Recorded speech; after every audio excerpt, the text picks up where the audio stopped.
Allah senantiasa melindungimu.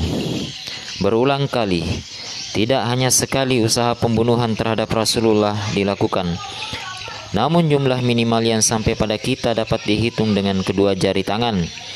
Besar kemungkinan masih ada, bahkan masih banyak lagi usaha-usaha pembunuhan yang tidak kita ketahui, yang sampai sekarang belum terungkap. Tidak diragukan lagi bahwa semua ini bertentangan dengan perbuatan kolektif yang terus muncul dari musuh-musuh beliau untuk membunuh beliau.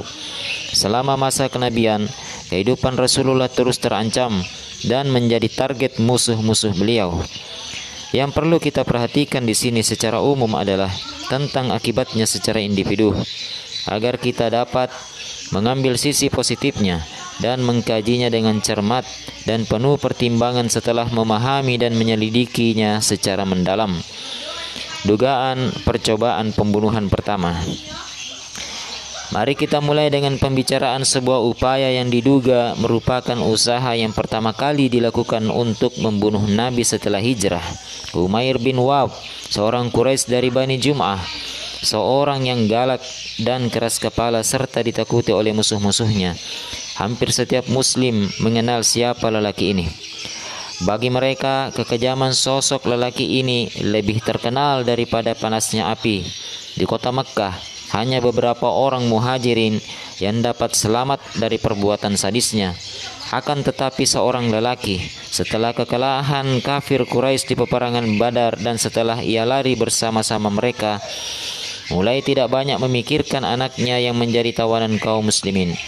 Dia hanya memikirkan bagaimana ia dapat selamat dari tangan Rasulullah. Alangkah buruk apa yang dipikirkannya jika ia mewujudkannya. Ia duduk di dekat Hijr Ismail yang berada di Mekkah, tepatnya di dalam Ka'bah, di samping seorang teman lama yang tidak pernah berbuat buruk atasnya. Ia duduk bersama Safwan bin Umayyah, mengenang kekalahan kafir Quraisy dalam pasukannya, bahkan kekalahan mereka berdua karena kehilangan orang-orang pilihan mereka. Umair kembali mengenang cita-citanya di masa lampau.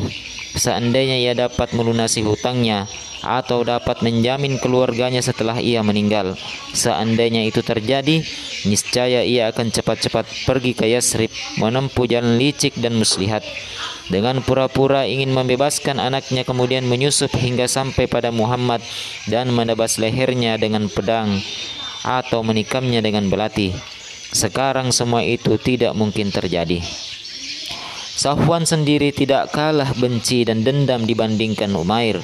Ia terus mencari kesempatan untuk dapat mendorong dan memberi semangat kepada Umair serta membujuknya. Ia berkata, "Aku akan menanggung hutangmu. Keluargamu akan aku satukan dengan keluargaku selama mereka masih hidup."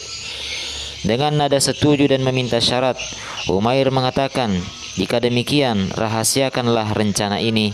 Lantas ia berkata, "Akan aku lakukan." Bergerak menuju Madinah. Selanjutnya Umair mempersiapkan diri. Dengan mengendarai ontanya, ia merahasiakan tujuannya bahkan dari orang-orang terdekatnya.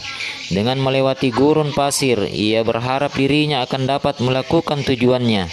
Akhirnya ia sampai di Madinah. Di sana ia dapat menyaksikan umbul-umbul kemenangan perang Badar. Ia berhenti di depan masjid tanpa banyak menyita perhatian para sahabat di sana. Hampir semua sahabat tidak merasa heran dengan kedatangannya tatkala mereka melihatnya, karena penebusan tawanan telah dilakukan sejak beberapa hari sebelumnya. Mereka menyangka ia datang untuk menebus tawanan. Oleh karena itu, mereka membiarkannya begitu saja, padahal sebenarnya ia ingin melakukan hal buruk kepada para sahabat. Terakhir kali mereka melihatnya tatkala terjadi perang Badar, saat ia mengitari pasukan muslimin dari jauh untuk memperkirakan jumlah tentara kaum muslimin. Namun tidak demikian dengan Umar bin Khattab. Firasatnya mengatakan ada yang tidak baik pada tamu ini. Seorang penipu yang dijuluki Musang Quraisy, ia tidak membiarkannya menemui Rasulullah sendirian membawa pedang. Ia menahan senjata yang dibawanya. Kemudian ia menyuruh beberapa sahabat Ansar yang ada di dekatnya, "Masuklah kalian, duduklah di samping beliau. Jangan sampai ia berbuat sesuatu yang tidak kita inginkan, karena ia tidak dapat dipercaya." Menghindar dan terjatuh. Rasulullah menerima Umair bin Wahab yang hampir ketahuan karena tajamnya feeling dan kecurigaan Umar bin Khattab kepadanya. Rasulullah menatapnya dengan tatapan tajam. Kenangan pahit kembali teringat oleh beliau. Ia berkata kepada Umar bin Khattab, "Lepaskanlah dia." Lalu beliau berkata, "Kemarilah Umair." Umair melangkah mendekati Rasulullah dengan penuh percaya diri. Ia berkata, "Selamat pagi Muhammad." Begitulah cara orang Arab jahiliyah dulu memberikan hormat. Allah telah mengganti penghormatan Islam dengan yang lebih baik. Assalamualaikum warahmatullahi wabarakatuh, balas Rasulullah. Aku telah mendengar adanya perjanjian. Umair menambahkan untuk mengemukakan tujuannya. Namun Rasulullah memotong perkataannya. Untuk apa engkau datang kemari, wahai Umair? Aku datang untuk membebaskan seorang tawanan yang ada padamu. Bebaskanlah dia untukku. Lalu untuk apa pedang di lehermu? Setelah Rasulullah membantah, dada Umair menjadi sesak. Ia mencoba menenangkan diri dan berkata dengan licik, "Semoga Allah melaknatnya dengan pedang. Apakah engkau melihat aku berbuat sesuatu di peperangan Badar? Apa benar tujuanmu untuk itu?" Rasulullah kembali mendesak. Mendengar itu, kedua matanya terbelalak kaget.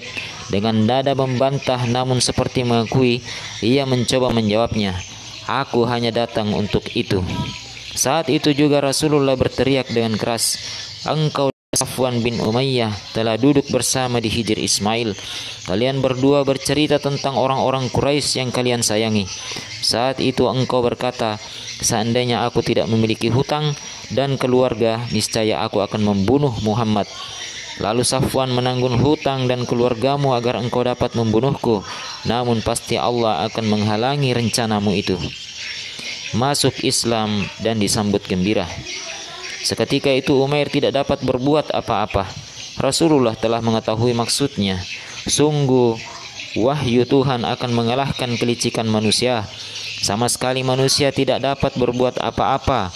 Umair menyadari jahatnya perbuatan yang telah ia lakukan pada masa lalu yang terus memusuhi Muhammad.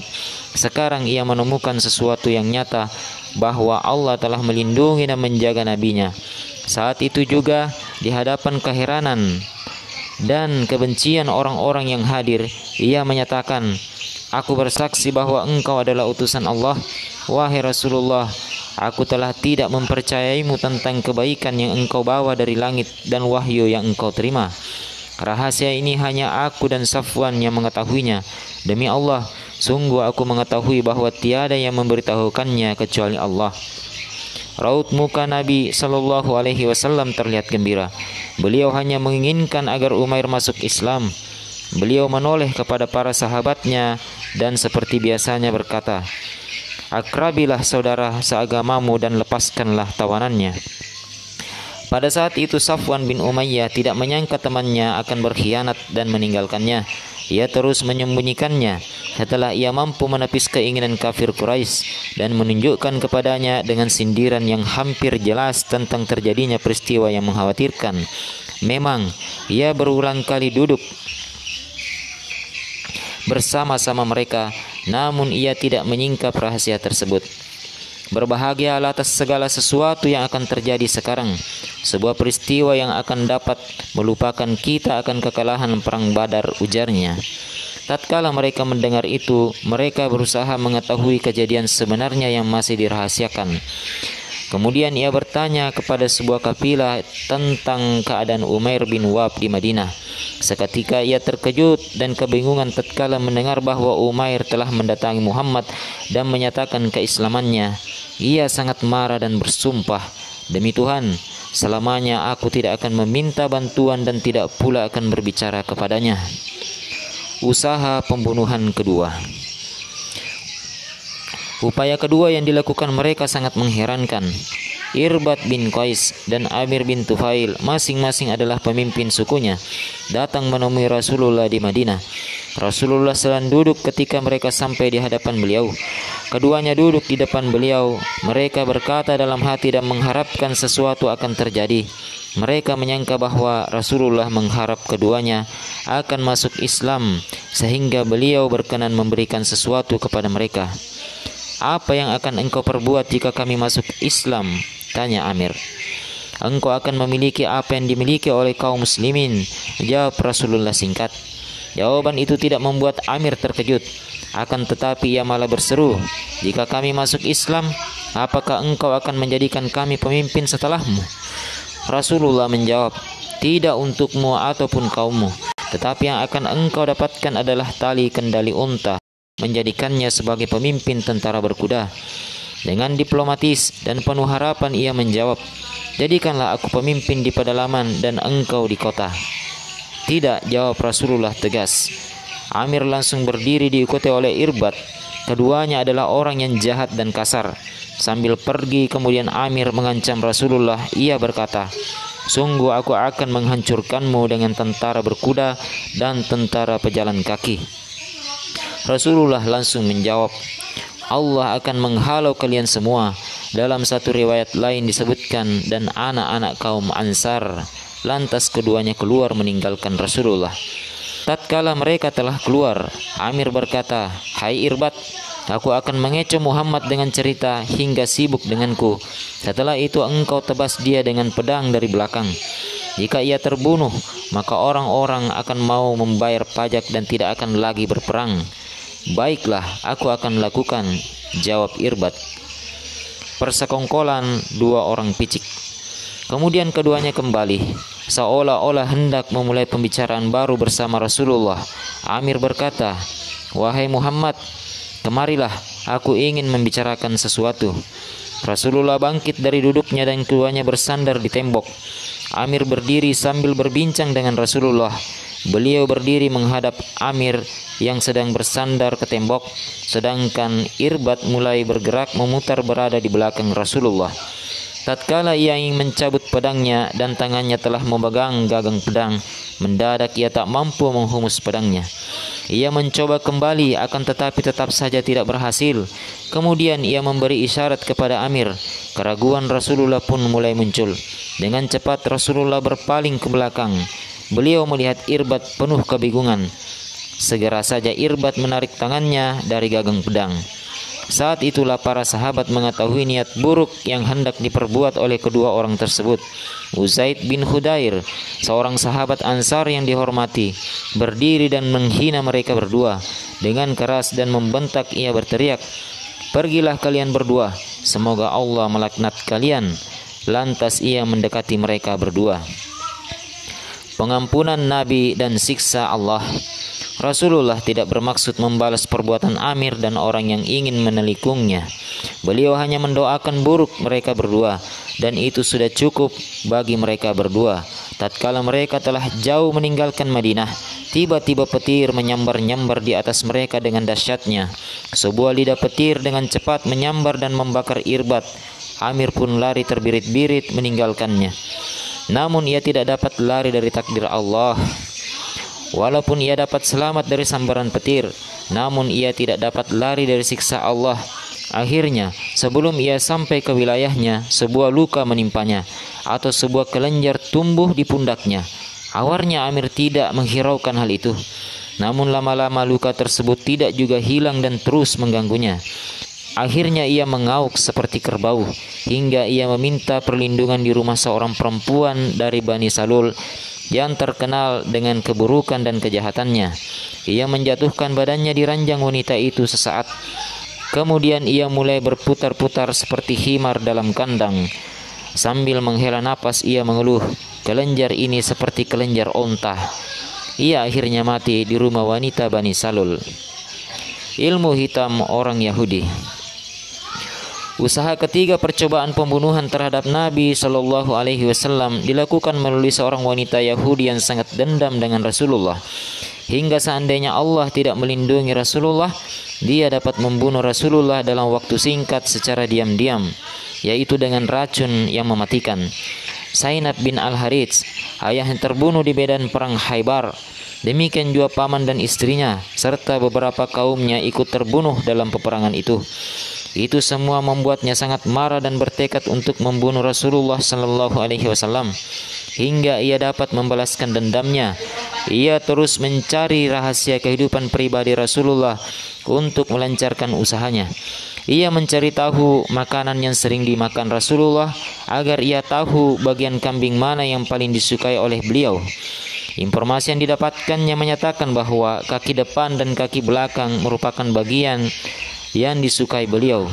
Informasi itulah yang ia tunggu-tunggu yang akan dapat melancarkan upayanya. Persiapan pernikahan Safiyah, salah satu istri Rasulullah, yang dilaksanakan setelah peperangan Khaybar. Zainab tampak bahagia. Ia datang dengan membawa kado kepada Rasulullah yang hanya berisi sate daging kambing yang aromanya sangat memikat dan membuat lapar.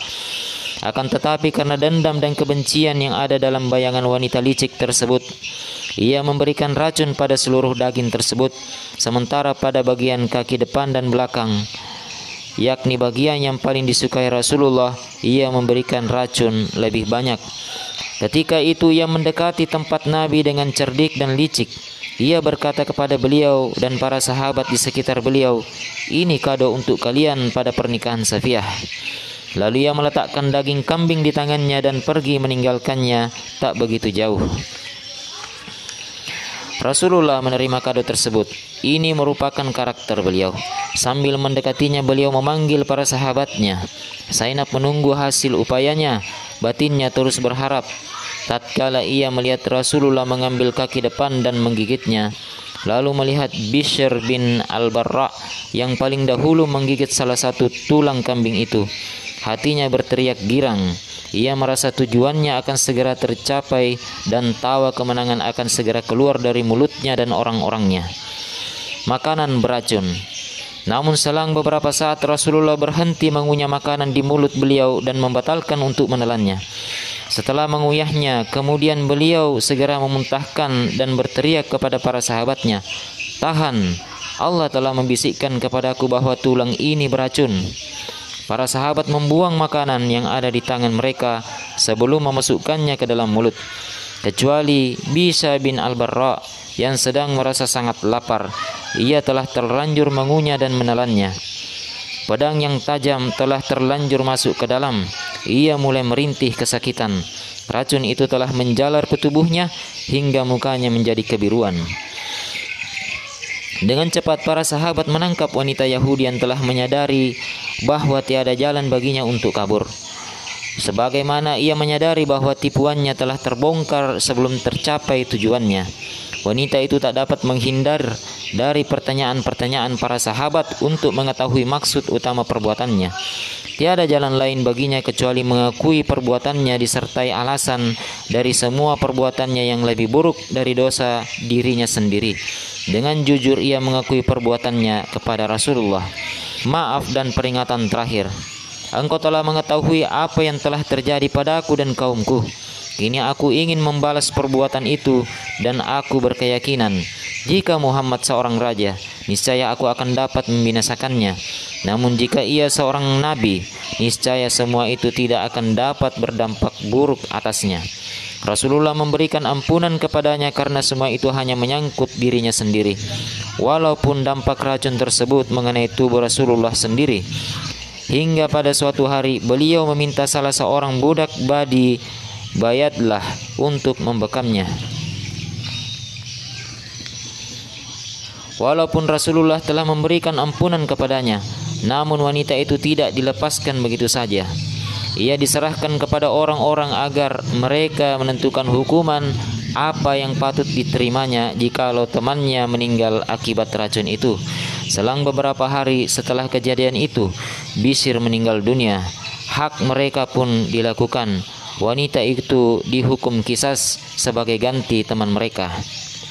Pembunuhan berencana di saat gembira. Upaya untuk mencelakai Rasulullah yang keempat adalah kisah yang diceritakan sendiri oleh Fudalah bin Umair bin Al-Mulawwah Al-Laits. Tatkala ia menuturkan peristiwa terselubung di balik penaklukan kota Mekkah. Sebelum ia masuk Islam, dia adalah salah satu sahabat Zainab bin Harits. Diam-diam Fudalah berniat ingin membunuh Rasulullah tatkala beliau sedang tawaf di keliling Ka'bah di tengah-tengah desakan manusia. Ia berjalan menuju tempat tawaf dengan membawa belati beracun. Di tengah jalan ia berpapasan dengan seorang wanita. Mereka berdua bercakap-cakap sejenak karena memang sebelumnya mereka telah saling mengenal. Wanita itu mengajak bersetubuh bersama. Fudalah hanya bisa berjanji akan menuruti keinginannya setelah ia kembali, tanpa menjelaskan maksud dan tujuan kepergiannya. Wanita itu pun membiarkan Fudalah pergi meninggalkannya. Sambil berlalu, Fudalah menghayal dan mempersiapkan dirinya untuk merasakan kenikmatan tubuh kekasihnya setelah ia berhasil menjalankan misinya. Akhirnya ia sampai di Ka'bah. Ia berbaur dengan beribu-ribu penduduk Makkah dan sebagian sahabat Rasulullah. Fudalah mulai berdesakan menuju Nabi SAW dengan kedua pundaknya, sedikit demi sedikit. Berlahan-lahan ia maju mendekati Nabi. Sebisa mungkin ia tidak menimbulkan kecurigaan seorang pun, hingga akhirnya ia berhasil mendekati Rasulullah. Ia bermaksud menikam beliau dari belakang, akan tetapi Rasulullah berpaling ke belakang dan telah melihat Fudalah. Beliau mengetahui kejahatan yang ingin dilakukan oleh Fudalah atasnya. Beliau berkata, "Engkaukah itu Fudalah?" Ia terkejut karena sapaan Rasulullah. Dengan bingung dan gugup ia menjawab, "Benar Rasulullah." "Apa yang sedang terjadi padamu?" tanya beliau kepadanya. Dengan memalingkan pandangan ia menjawab, "Tidak apa-apa, tidak apa-apa." Lanjutnya, "Aku sedang mengingat Allah." Terapi hati yang sakit. Rasulullah Shallallahu Alaihi Wasallam hanya tertawa melihat kepolosan Fudalah. Sama sekali beliau tidak berpikiran buruk. Beliau hanya mencerna apa yang telah diutarakan kepada beliau. Dengan kasih sayang seorang ayah dan belas kasih kenabian, beliau kembali berkata, "Wahai Fudalah, mohonlah ampunan kepada Allah. Wahai Fudalah, minta ampunlah kepada Allah." Lalu Rasulullah meletakkan tangannya di atas dadanya, mengusap dan mendoakannya. Hati Fudalah menjadi tenang. Keraguan dan dengki yang ada telah hilang tak kembali, hingga ia pernah berkata, "Demi Allah, setelah tangan beliau lepas dari dadaku, tiada sesuatu yang lebih aku cintai melebihi beliau." Ia kembali dengan segera. Pengampunan Rasulullah telah menyadarkannya. Niat buruk dalam hatinya telah sirna. Ia membatalkan janji tidur dengan wanita Quraisy, kekasihnya yang telah ia janjikan sebelumnya. Bahkan ia melantunkan syair. Ia berkata, "Kemarilah, akan aku ceritakan sebuah kisah." Aku berkata, "Tidak, Allah dan Islam akan menolongmu. Seandainya engkau menyaksikan Muhammad dan sahabatnya pada saat Fatu Makkah, saat berhala-berhala dihancurkan, niscaya engkau akan melihat agama Allah menjadi jelas dan kemusyrikan tertutup oleh kegelapan." Upaya di Perang Hunain. Upaya kelima, dan sepertinya merupakan upaya terakhir, adalah percobaan yang dilakukan oleh seorang lelaki kafir Quraisy dari Bani Abdurdar, salah satu pasukan tempur Quraisy pada masa jahiliyah yang terkenal dengan keganasannya. Dia adalah Saibah bin Utsman bin Abi Talhah. Lelaki inilah yang pertama kali jelas-jelas menyatakan masuk Islam. Ia menghadang pasukan Rasulullah yang sedang melakukan perjalanan menuju Hunain setelah penaklukan Mekkah. Hanya ketakutan yang mendorongnya untuk masuk Islam. Sementara ia ikut berjihad bersama Rasulullah hanyalah karena ketamakan. Pertempuran berkecamuk di Hunain, sebuah pertempuran yang dahsyat. Pasukan kaum muslimin semakin berkurang karena banyak di antara mereka tertipu. Mereka hanya sabar menanti di depan barisan beberapa saat di siang hari, sementara barisan pasukan depan mundur dari posisinya. Kemudian secara tiba-tiba dan dengan dahsyat pasukan musuh menyerang barisan pasukan muslim. Tatkala Saibah bin Utsman al-Husaimah mengetahui sedikitnya jumlah tentara muslim, hatinya bergerak untuk membalas dendam atas kematian ayah dan pamannya yang keduanya terbunuh pada peperangan Uhud di tangan kaum muslimin. Kesempatan terbuka lebar di depan matanya. Ia pergi mencari Rasulullah Shallallahu Alaihi Wasallam dan dengan mudah ia menemukannya.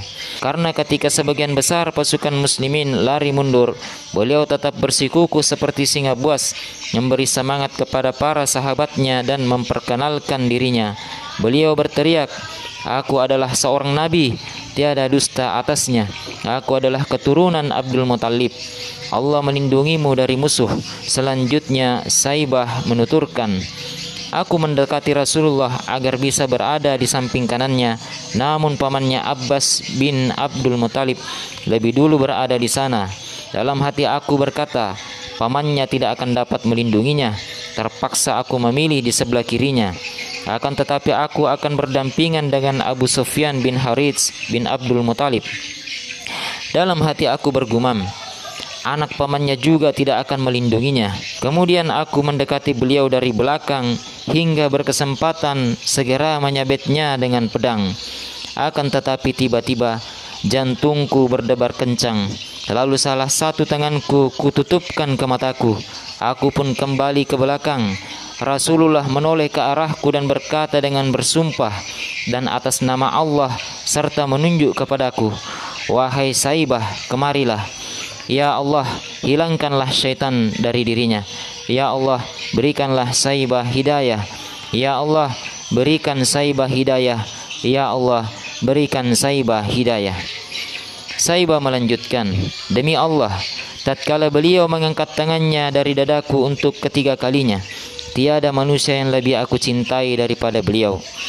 Demikianlah beberapa upaya yang dilakukan untuk membunuh Rasulullah. Allah telah melindungi dan menjaga nabinya dari perbuatan jahat setiap orang. Di samping dia telah menjaga serta melindungi beliau dari kekalahan yang diharapkan banyak musuhnya. Maha benar Allah yang telah berfirman, dan Allah akan memeliharamu dari gangguan manusia.